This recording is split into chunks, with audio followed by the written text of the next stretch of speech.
أتل ما أوحي إليك من الكتاب وأقم الصلاة إن الصلاة تنهى عن الفحشاء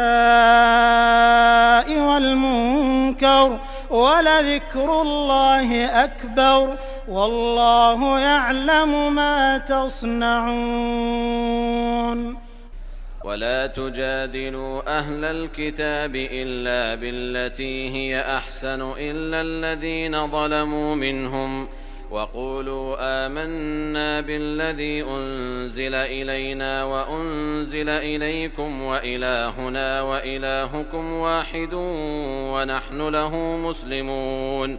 وكذلك أنزلنا إليك الكتاب فالذين آتيناهم الكتاب يؤمنون به ومن هؤلاء من يؤمن به وما يجحد بآياتنا إلا الكافرون وما كنت تتلو من قبله من كتاب ولا تخطه بيمينك إذا لارتاب المبطلون بل هو آيات بينات في صدور الذين أوتوا العلم وما يجحد بآياتنا إلا الظالمون وقالوا لولا أنزل عليه آيات من ربه قل إنما الآيات عند الله وإنما أنا نذير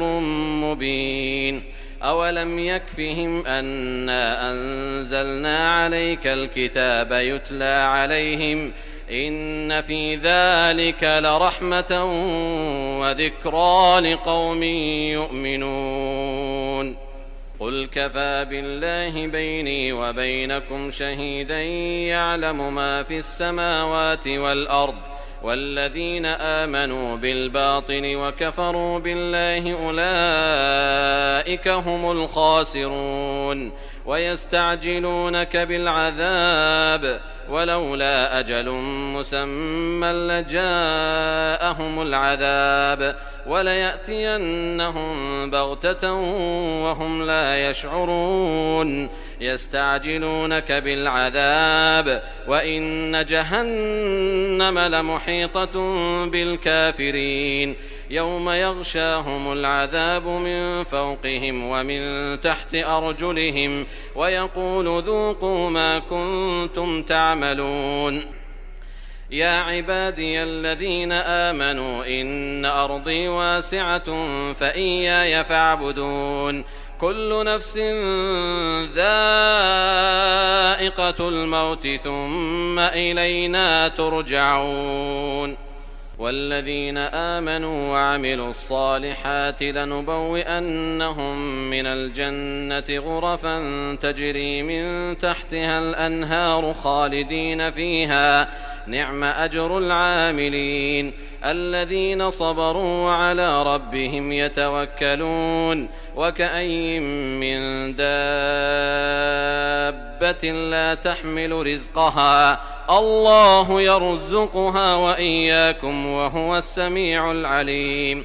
ولئن سألتهم من خلق السماوات والأرض وسخر الشمس والقمر ليقولن الله فأنى يؤفكون الله يبسط الرزق لمن يشاء من عباده ويقدر له إن الله بكل شيء عليم ولئن سألتهم من نزل من السماء ماء فأحيا به الأرض من بعد موتها ليقولن الله قل الحمد لله بل أكثرهم لا يعقلون وما هذه الحياة الدنيا إلا له ولعب وإن الدار الآخرة لهي الحيوان لو كانوا يعلمون فإذا ركبوا في الفلك دعوا الله مخلصين له الدين فلما نجاهم إلى البر إذا هم يشركون ليكفروا بما آتيناهم وليتمتعوا فسوف يعلمون أولم يروا أنا جعلنا حرما آمنا ويتخطف الناس من حولهم أفبالباطل يؤمنون وبنعمة الله يكفرون ومن أظلم ممن افترى على الله كذبا أو كذب بالحق لما جاءه أليس في جهنم مثوى للكافرين والذين جاهدوا فينا لنهدينهم سبلنا وإن الله لمع المحسنين. بسم الله الرحمن الرحيم. ألف لام ميم. غلبت الروم في أدنى الأرض وهم من بعد غلبهم سيغلبون في بضع سنين لله الأمر من قبل ومن بعد ويومئذ يفرح المؤمنون بنصر الله ينصر من يشاء وهو العزيز الرحيم. وعد الله لا يخلف الله وعده ولكن أكثر الناس لا يعلمون ظاهرا من الحياة الدنيا وهم عن الآخرة هم غافلون. أولم يتفكروا في أنفسهم ما خلق الله السماوات والأرض وما بينهما إلا بالحق وأجل مسمى وإن كثيرا من الناس بلقاء ربهم لكافرون. أولم يسيروا في الأرض فينظروا كيف كان عاقبة الذين من قبلهم كانوا أشد منهم قوة وأثاروا الأرض وعمروها أكثر مما عمروها وجاءتهم رسلهم بالبينات فما كان الله ليظلمهم ولكن كانوا أنفسهم يظلمون. ثم كان عاقبة الذين أساءوا السوء أن كذبوا بآيات الله وكانوا بها يستهزئون. الله يبدأ الخلق ثم يعيده ثم إليه ترجعون. ويوم تقوم الساعة يبلس المجرمون ولم يكن لهم من شركائهم شفعاء وكانوا بشركائهم كافرين. ويوم تقوم الساعة يومئذ يتفرقون فأما الذين آمنوا وعملوا الصالحات فهم في روضة يحبرون وأما الذين كفروا وكذبوا بآياتنا ولقاء الآخرة فأولئك في العذاب محضرون. فسبحان الله حين تمسون وحين تصبحون وله الحمد في السماوات والأرض وعشيا وحين تظهرون. يخرج الحي من الميت ويخرج الميت من الحي ويحيي الأرض بعد موتها وكذلك تخرجون. ومن آياته أن خلقكم من تراب ثم إذا أنتم بشر تنتشرون. ومن آياته أن خلق لكم من أنفسكم أزواجا لتسكنوا إليها وجعل بينكم مودة ورحمة إن في ذلك لآيات لقوم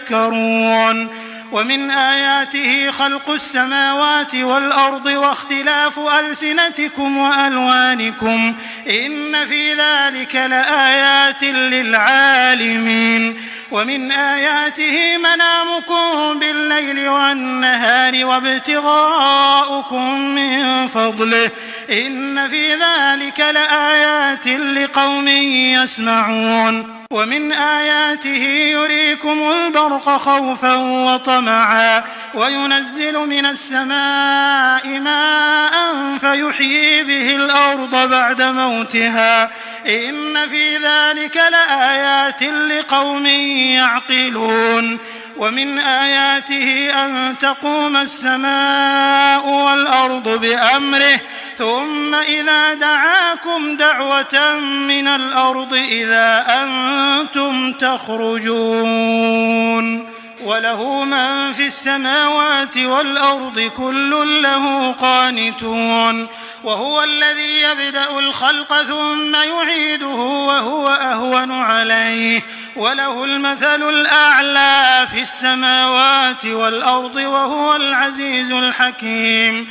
ضرب لكم مثلا من أنفسكم هل لكم مما ملكت أيمانكم من شركاء فيما رزقناكم فأنتم فيه سواء تخافونهم كخيفتكم أنفسكم كذلك نفصل الآيات لقوم يعقلون. بل اتبع الذين ظلموا أهواءهم بغير علم فمن يهدي من أضل الله وما لهم من ناصرين. فأقم وجهك للدين حنيفا فطرة الله التي فطر الناس عليها لا تبديل لخلق الله ذلك الدين القيم ولكن أكثر الناس لا يعلمون. منيبين إليه واتقوه وأقيموا الصلاة ولا تكونوا من المشركين من الذين فرقوا دينهم وكانوا شيعا كل حزب بما لديهم فرحون. وإذا مس الناس ضر دعوا ربهم منيبين إليه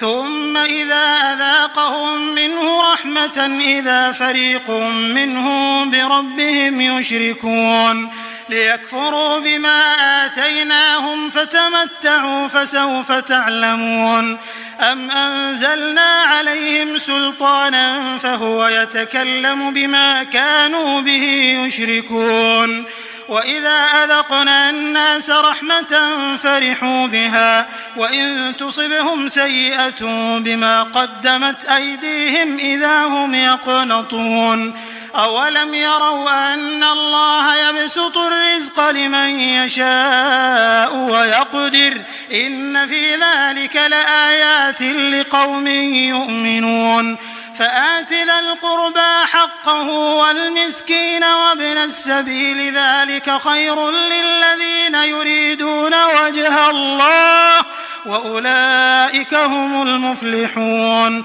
وما آتيتم من ربا ليربو في أموال الناس فلا يربو عند الله وما آتيتم من زكاة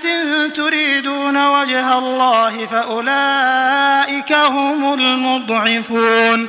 الله الذي خلقكم ثم رزقكم ثم يميتكم ثم يحييكم هل من شركائكم من يفعل من ذلكم من شيء سبحانه وتعالى عما يشركون. ظهر الفساد في البر والبحر بما كسبت أيدي الناس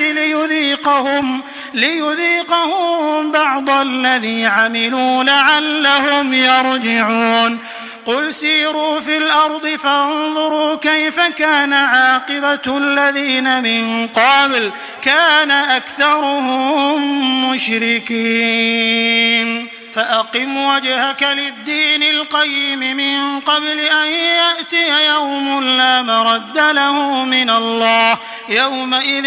يصدعون. من كفر فعليه كفره ومن عمل صالحا فلأنفسهم يمهدون. ليجزي الذين آمنوا وعملوا الصالحات من فضله إنه لا يحب الكافرين.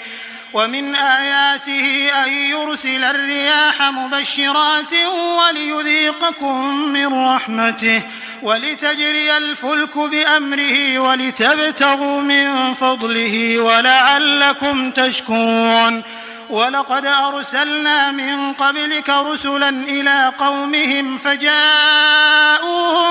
بالبينات فانتقمنا من الذين أجرموا وكان حقا علينا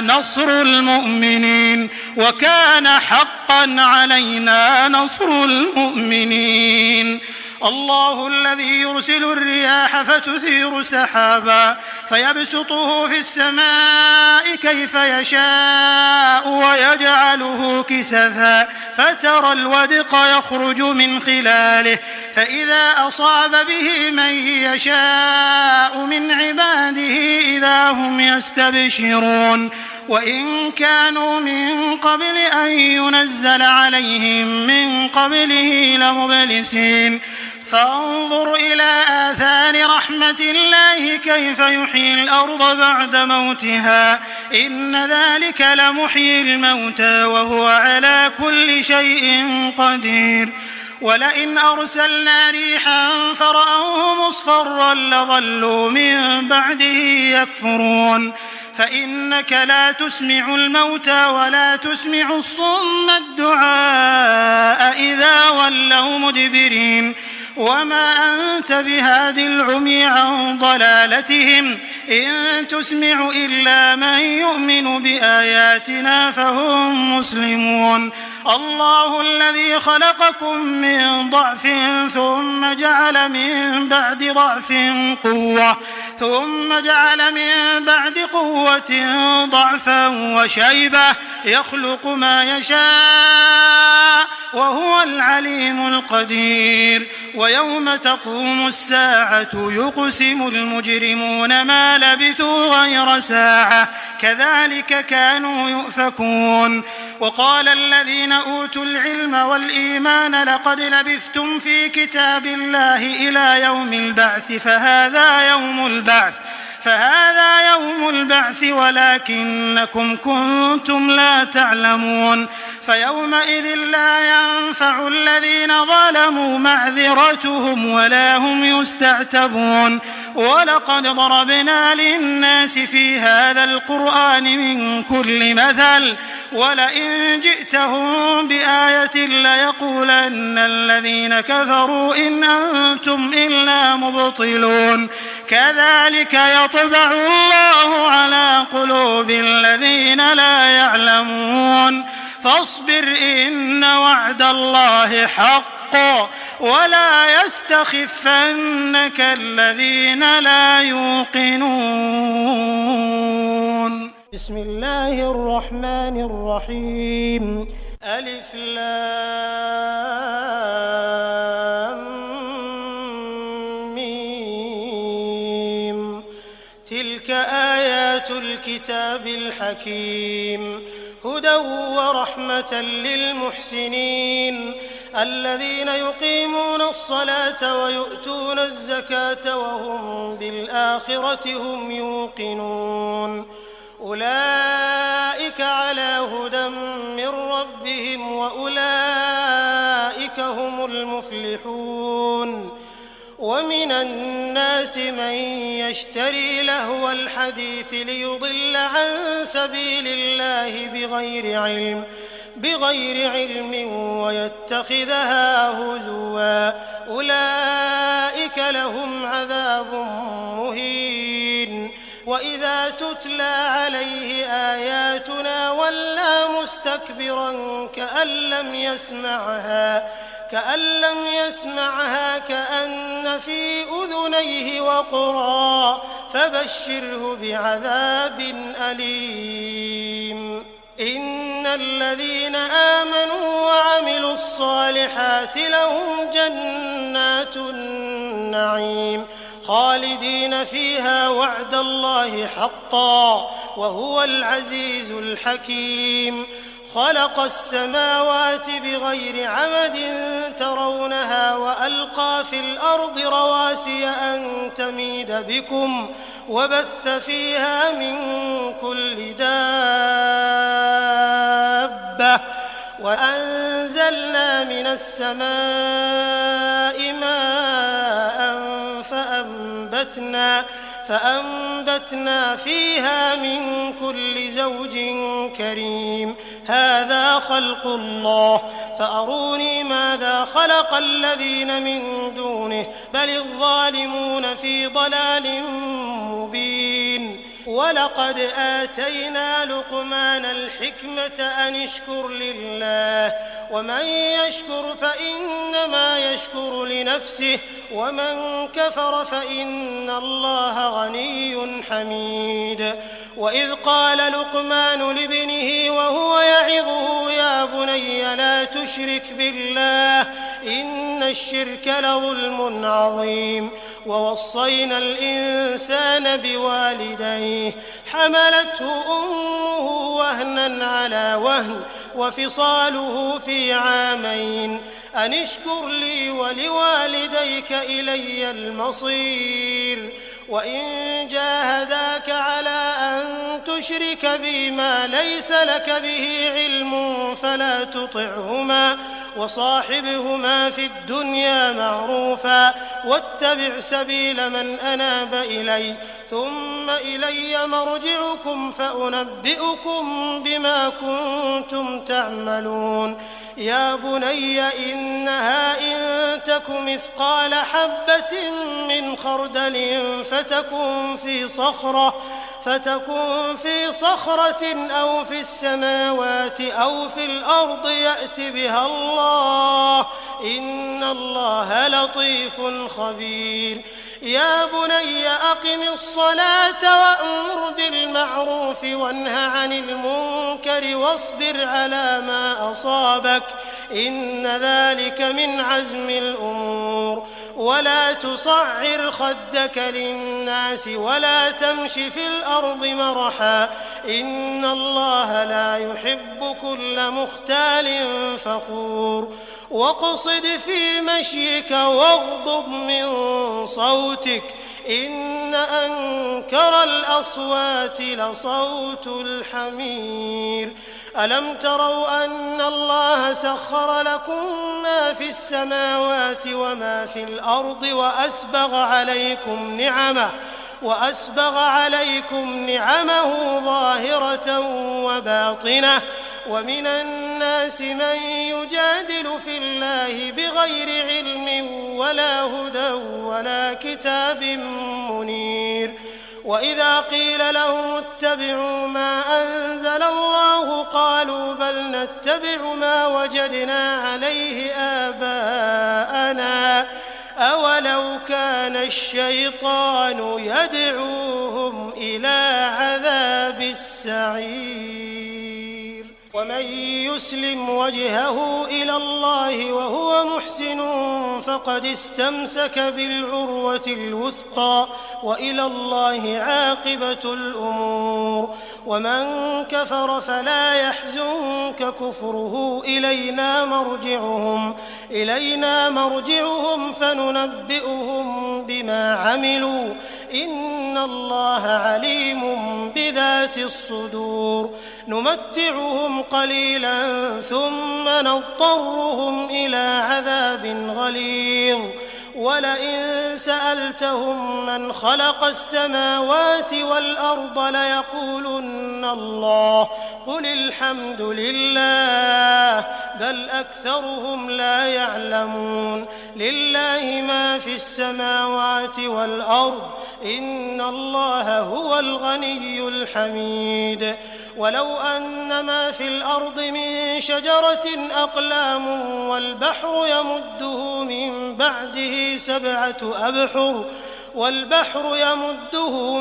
بعده سبعة أبحر ما نفدت كلمات الله إن الله عزيز حكيم. ما خلقكم ولا بعثكم إلا كنفس واحدة إن الله سميع بصير. ألم تر أن الله يولج الليل في النهار ويولج النهار في الليل وسخر الشمس والقمر كل يجري إلى أجل مسمى وأن الله بما تعملون خبير. ذلك بأن الله هو الحق وأن ما يدعون من دونه الباطل وأن الله هو العلي الكبير. ألم تر أن الفلك تجري في البحر بنعمة الله ليريكم من آياته إن في ذلك لآيات لكل صبار شكور. وإذا غشيهم موج كالظلل دعوا الله مخلصين له الدين فلما نجاهم إلى البر فمنهم مقتصد وما يجحد بآياتنا إلا كل ختار كفور.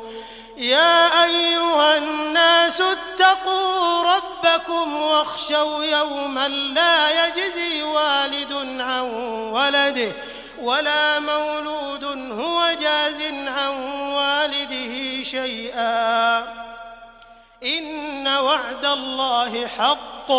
فلا تغرنكم الحياة الدنيا ولا يغرنكم بالله الغرور. إن الله عنده علم الساعة وينزل الغيث ويعلم ما في الأرحام وما تدري نفس ماذا تكسب غدا وما تدري نفس بأي أرض تموت إن الله عليم خبير. بسم الله الرحمن الرحيم. ألف لام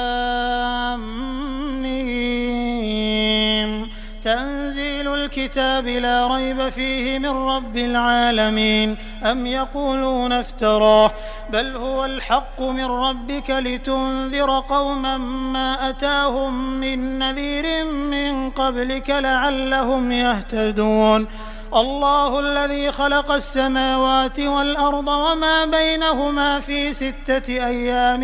ثم استوى على العرش ما لكم من دونه من ولي ولا شفيع أفلا تتذكرون. يدبر الأمر من السماء إلى الأرض ثم يعرج إليه في يوم كان مقداره 1000 سنة مما تعدون. ذلك عالم الغيب والشهادة العزيز الرحيم الذي أحسن كل شيء خلقه وبدأ خلق الإنسان من طين ثم جعل نسله من سلالة من ماء مهين ثم سواه ونفخ فيه من روحه وجعل لكم السمع والأبصار والأفئدة قليلا ما تشكرون. وقالوا أإذا ضللنا في الأرض أإنا لفي خلق جديد بل هم بلقاء ربهم كافرون. قل يتوفاكم ملك الموت الذي وكل بكم ثم إلى ربكم ترجعون. ولو ترى إذ المجرمون ناكسوا رؤوسهم عند ربهم ربنا أبصرنا وسمعنا فارجعنا نعمل صالحا إنا موقنون. ولو شئنا لآتينا كل نفس هداها ولكن حق القول مني لأملأن جهنم من الجنة والناس أجمعين. فذوقوا بما نسيتم لقاء يومكم هذا إنا نسيناكم وذوقوا عذاب الخلد بما كنتم تعملون. إنما يؤمن بآياتنا الذين إذا ذكروا بها خروا سجدا وسبحوا بحمد ربهم وهم لا يستكبرون.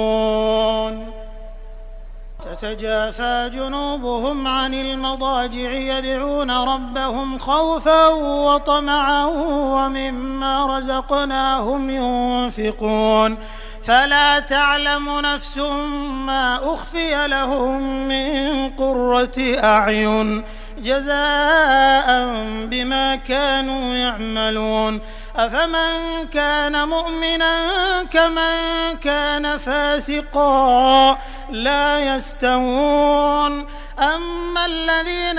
آمنوا وعملوا الصالحات فلهم جنات المأوى نزلا بما كانوا يعملون وأما الذين فسقوا فمأواهم النار كلما أرادوا أن يخرجوا منها أعيدوا فيها وقيل لهم ذوقوا عذاب النار الذي كنتم به تكذبون ولنذيقنهم من العذاب الأدنى دون العذاب الأكبر لعلهم يرجعون ومن أظلم ممن ذكر بآيات ربه ثم أعرض عنها إنا من المجرمين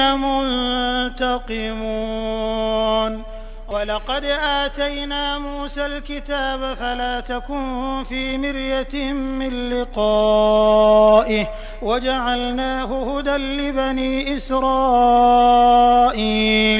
وجعلنا منهم أئمة يهدون بأمرنا لما صبروا وكانوا بآياتنا يوقنون إن ربك هو يفصل بينهم يوم القيامة فيما كانوا فيه يختلفون أولم يهد لهم كم أهلكنا من قبلهم من القرون يمشون في مساكنهم إن في ذلك لآيات أفلا يسمعون أولم يروا أنا نسوق الماء إلى الأرض الجرز فنخرج به زرعا تأكل منه أنعامهم وأنفسهم أفلا يبصرون ويقولون متى هذا الفتح إن كنتم صادقين قل يوم الفتح لا ينفع الذين كفروا إيمانهم ولا هم ينظرون فأعرض عنهم وانتظر إنهم منتظرون بسم الله الرحمن الرحيم يا أيها النبي اتق الله ولا تطع الكافرين والمنافقين إن الله كان عليما حكيما واتبع ما يوحى إليك من ربك إن الله كان بما تعملون خبيرا وتوكل على الله وكفى بالله وكيلا ما جعل الله لرجل من قلبين في جوفه وما جعل أزواجكم اللائي تظاهرون منهن أمهاتكم وما جعل أدعياءكم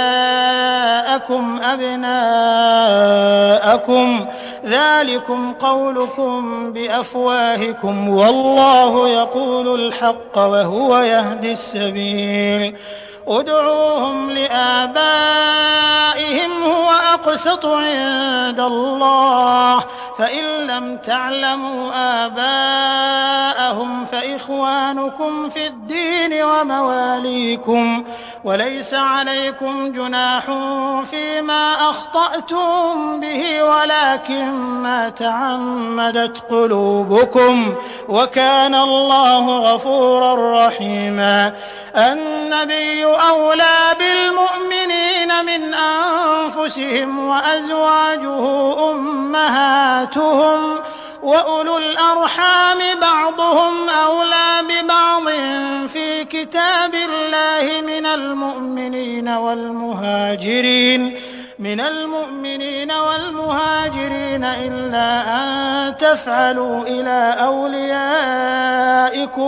معروفا كان ذلك في الكتاب مسطورا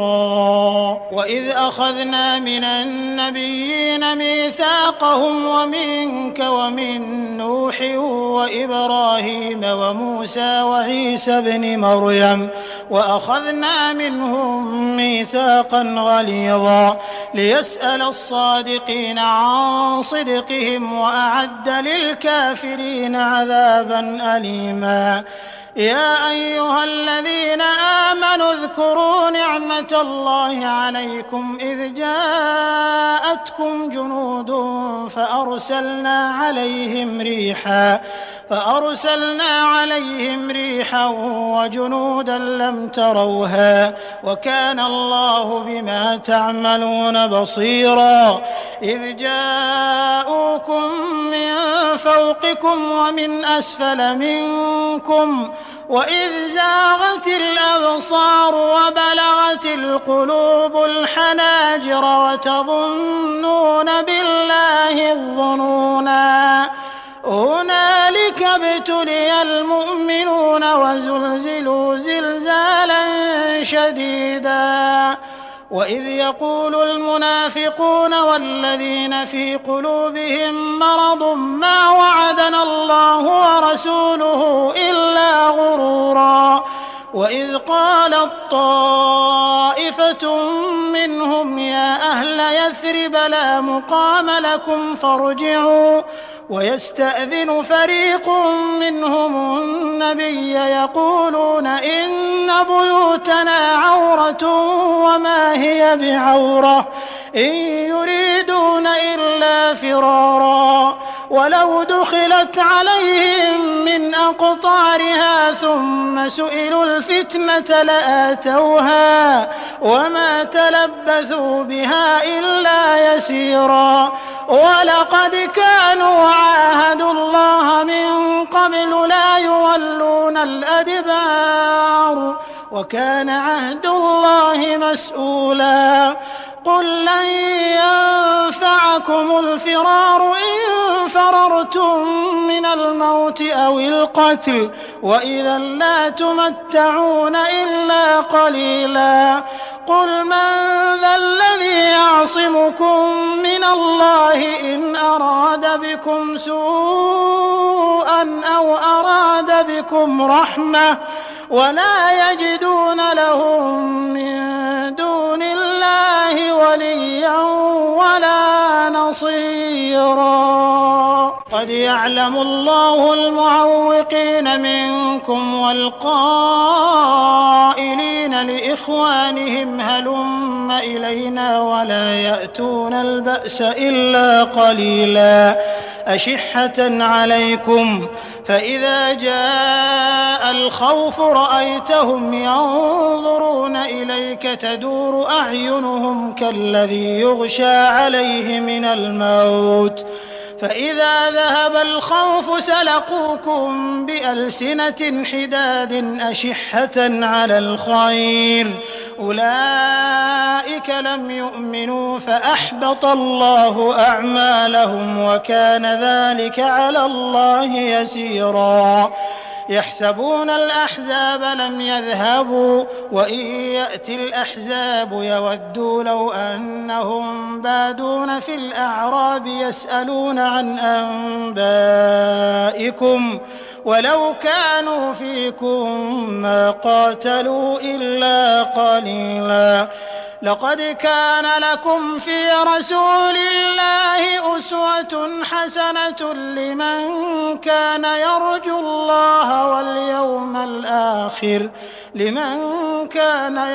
الله واليوم الآخر وذكر الله كثيرا ولما رأى المؤمنون الأحزاب قالوا هذا ما وعدنا الله ورسوله وصدق الله ورسوله وما زادهم إلا إيمانا وتسليما من المؤمنين رجال صدقوا ما عاهدوا الله عليه فمنهم من قضى نحبه ومنهم من ينتظر وما بدلوا تبديلا ليجزي الله الصادقين بصدقهم ويعذب المنافقين إن شاء أو يتوب عليهم إن الله كان غفورا رحيما ورد الله الذين كفروا بغيظهم لم ينالوا خيرا وكفى الله المؤمنين القتال وكان الله قويا عزيزا وأنزل الذين ظاهروهم من أهل الكتاب من صياصيهم وقذف في قلوبهم الرعب فريقا تقتلون وتأسرون فريقا وأورثكم أرضهم وديارهم وأموالهم وأرضا لم تطئوها وكان الله على كل شيء قديرا يا أيها النبي قل لأزواجك إن كنتن تردن الحياة الدنيا وزينتها فتعالين أمتعكن وأسرحكن سراحا جميلا وإن كنتن تردن الله ورسوله والدار الآخرة فإن الله أعد للمحسنات منكن أجرا عظيما